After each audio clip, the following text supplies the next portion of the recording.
This will be a day long remembered. Now I am the master. Welcome to another episode of Legends and Theories. And welcome to a video that is discussing something I kind of realized about halfway into watching 2012's Teenage Mutant Ninja Turtles, and that it's a kind of anti-Nickelodeon show. And if you wonder what I mean by that, because I have mentioned it a few times in reference to making this video, I'm going to expand on that and just explain kind of how I was super surprised that this show was released on Nickelodeon, considering what they will generally release on that channel. But I do hope that you enjoy this because, honestly, it is something I kind of wanted to do just to talk about and see if you agree, and I do want to know what you think. So let's go straight into it. And I think the first thing we need to explain before we do any of this is what is a typical Nickelodeon show. Because when I say it is the anti-Nickelodeon show, I mean it's the opposite of what is typically on Nickelodeon. And I think that could all be summarized in one simple word, and that is SpongeBob. And don't get me wrong, I love SpongeBob, especially the older seasons. I don't know, I really haven't watched any modern SpongeBob. Might have seen like a clip or two while it was on TV, but I generally do enjoy older seasons SpongeBob. But I would say that SpongeBob is more or less what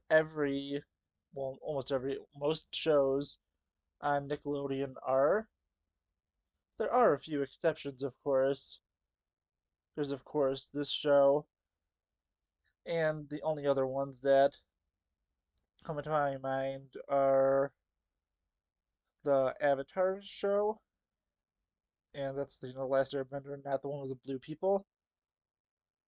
And although I am not really interested in that one, I do know that it is more similar to this TMNT show than it is to SpongeBob.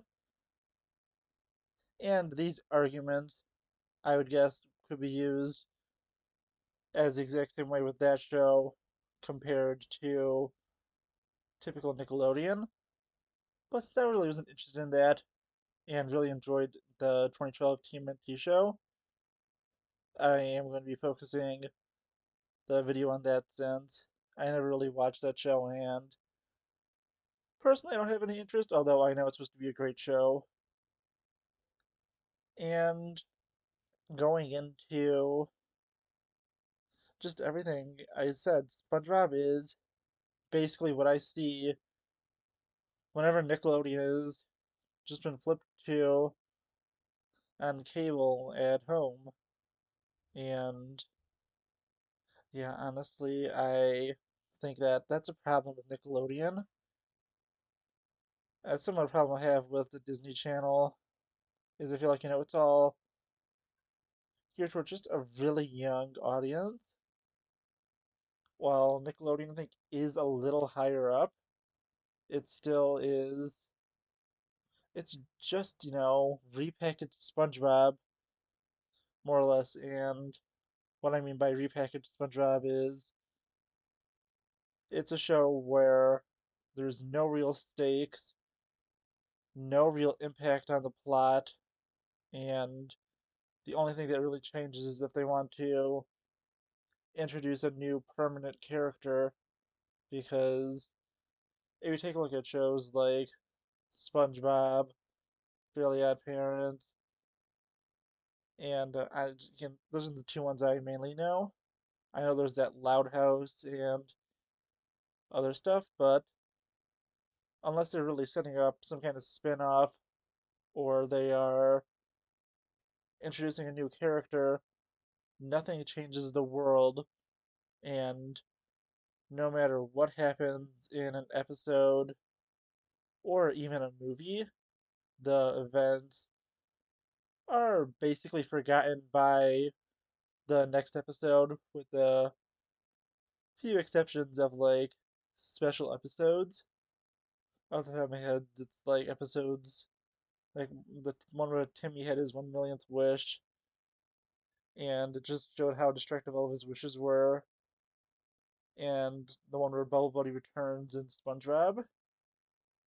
But with those like few exceptions, nothing that a character does really impacts the plot at all, and that's just something that, although it is fun, with something like SpongeBob, and even some, older Fairly Odd Parents, it just, it's just what everything on Nickelodeon is. And, it's a lot of humor also, but most of it just personally doesn't land for me. The only things I could really watch from Nickelodeon is older SpongeBob, maybe some, older Fairly Odd Parents, but I don't really check that out too much. And then that's really it. Until I discovered this show, because this show is something that I would expect to have seen on Cartoon Network, or, an equivalent Warner Brothers broadcasting service, because it wasn't always Cartoon Network.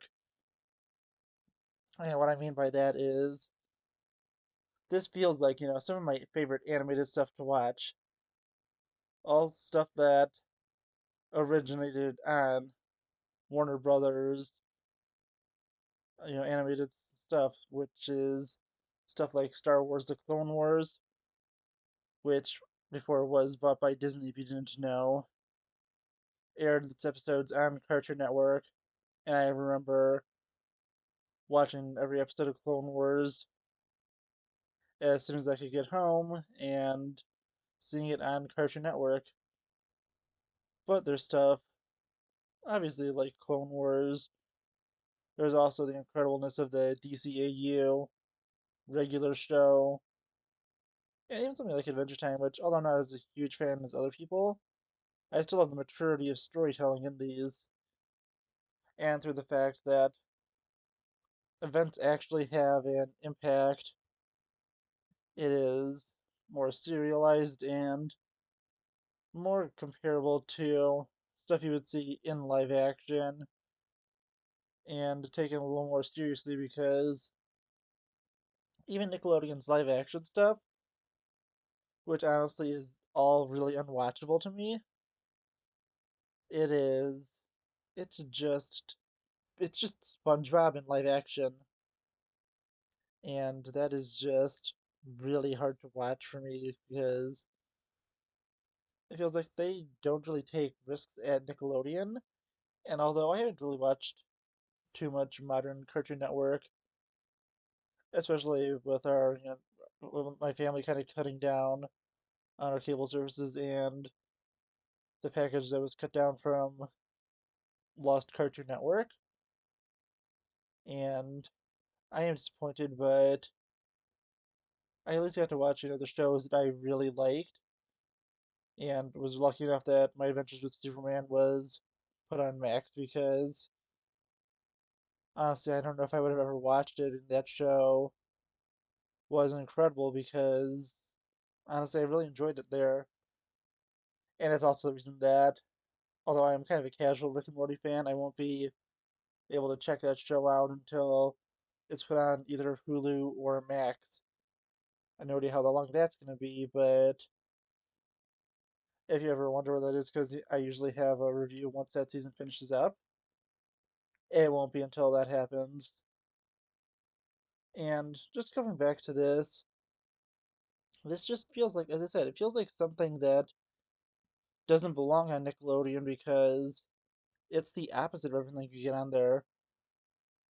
There, of course, is stuff, like humor and it being family friendly, but then there is the stuff where there's actual impact on the plot.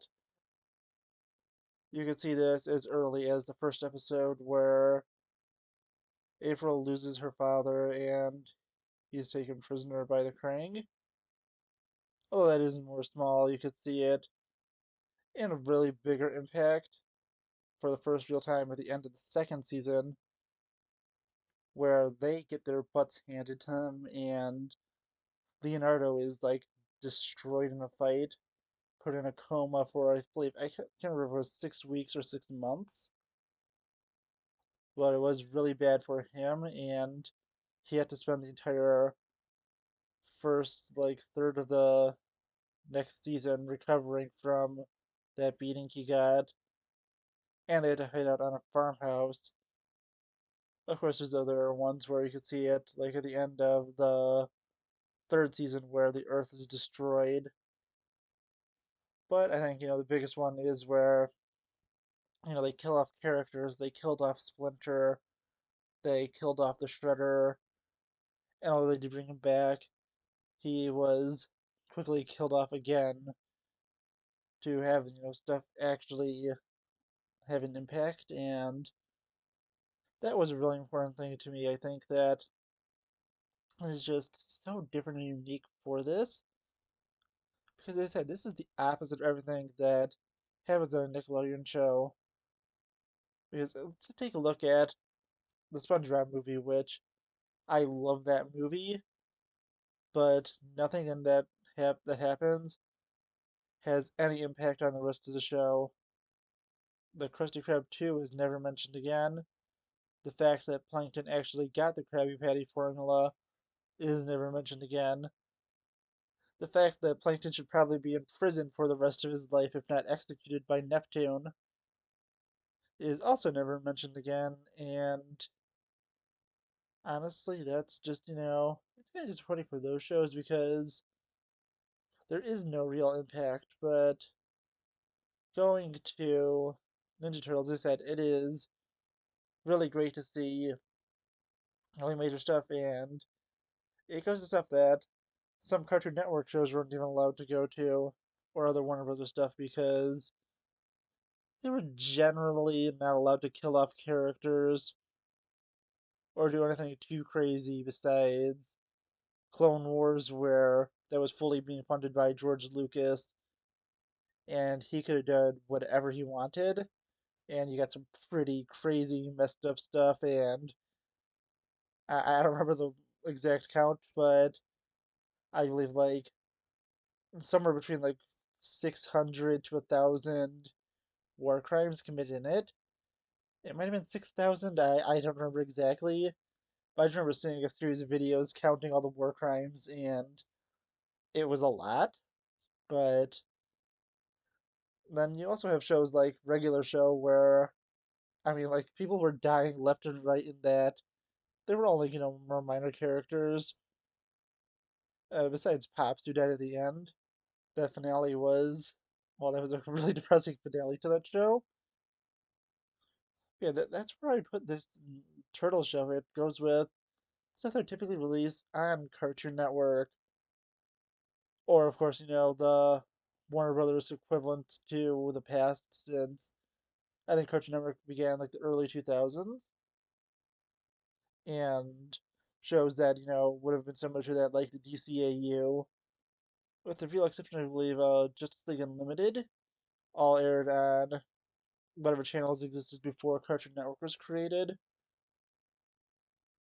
But yeah, honestly, I think I hope they explain this well. I'm not just going in circles too much, because just as in simplest terms, this show is the exact opposite of everything that happens on Nickelodeon, with of course the exception of the Avatar and its spin-off, because I was just saying, having younger siblings, like basically stuff that's been on more modern Nickelodeon and Cartoon Network, and although Cartoon Network's starting to fall into this trap, I don't really know because I haven't seen anything on it recently. It has still had a great run in the past, and that's my personal golden age where you can get some seriously messed up stuff like Savage Opress decapitating like 5 or 6 members of Black Sun. Although I do think that might have been only in the DVD version. I do know there's an extended cut of that episode because it was seen as too extreme to air on TV, but George Lucas still wanted that full version to come out.